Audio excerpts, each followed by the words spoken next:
And also condom brand. Ranveer is a great friend, but I don't know if he's a great boyfriend, honestly speaking. Yeah. He's a really, really nice guy and he's got great family values. He loves his mom. जब रणवीर कपूर को condom gift करना चाहती थी दीपिका पादुकोण और भड़क गए थे late Rishi Kapoor. नहीं, मैं नहीं मानता। नहीं, मानना पड़ेगा।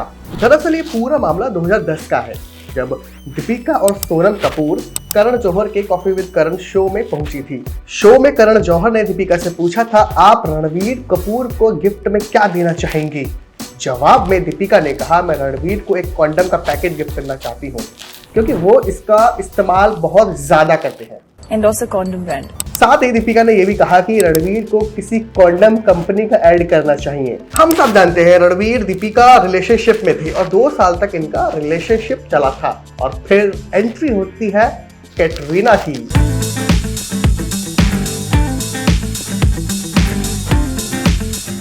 कहा जाता है कि रणवीर ने दीपिका पादुकोण को कैटरीना कैफ के लिए धोखा दिया था। कहा जाता है, मैं नहीं कह रहा हूं ऐसा। दीपिका से ब्रेकअप के कुछ वक्त बाद ही रणवीर कैटरीना को डेट करने लगे थे। कैसे लोग रहते हैं यार यहाँ पर। दीपिका रणवीर के धोखे से टूट गई थी और गुस्से में इस गुस्से में उन्होंने रणवीर के लिए करण जौहर के शो पर इस तरह की बातें शायद बोली होंगी। देखो, रणवीर कपूर है मामा बॉय और आप सबको पता है मामा बॉय कैसे होते हैं। इसके 2 पॉजिटिव साइड है। एक तो मामा बॉय होना अच्छा है कि मामा बॉय है, मम्मी की बात मानता है, मम्मी को बहुत ज्यादा प्रायोरिटी देता है। बात तो सही है। और दूसरा यह है कि मम्मी के लिए किसी दूसरी विमेन को वो रिस्पेक्ट ना देना इन टर्म्स ऑफ, जब शादी करके लड़की घर आती है जो फिर एक मामा बॉय होता है, तो वो फिर उसको अपने मम्मी की नजर से देखेगा, मतलब अपनी वाइफ को और अपनी मम्मी की बहू को अपनी मम्मी की नजर से देखेगा। प्यारी मम्मा। तो ये एक नेगेटिव चीज है मामा बॉय में। खैर, हम सब जानते हैं रणवीर के जो रिलेशनशिप रहे हैं बहुत कंट्रोवर्शियल रहे हैं यार। बिल्कुल बेकार आदमी था रिलेशनशिप के मामले में। अब तो शादी हो गई है और एक बार अनुराग कश्यप ने भी कहा था कि रणवीर को सीरियसली अब प्यार करना चाहिए और कॉफी विद करण के शो में ही कहा था। खैर, पुरानी बातें हैं।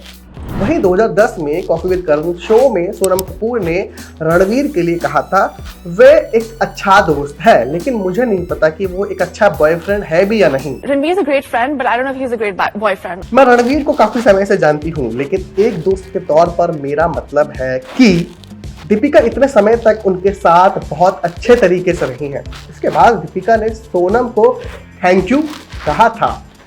मतलब सोनम ये कहना चाह रही थी कि कितनी मुश्किल से दीपिका ने इसको झेला है 2 साल के लिए।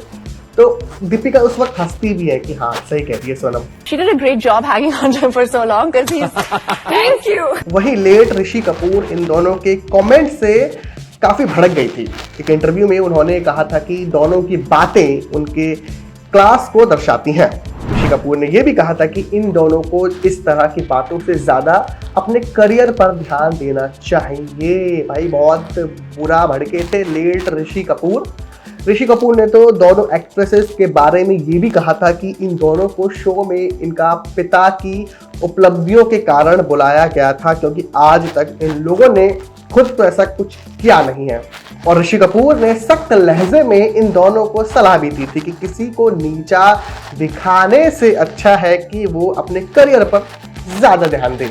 खैर, अभी के लिए इतना ही। अगर आपको ये वीडियो पसंद आया हो तो हमारे चैनल को सब्सक्राइब करें, वीडियो को शेयर करें, लाइक करें एंड कमेंट करें और अपने दोस्तों में ये वीडियो शेयर करना ना भूलिएगा।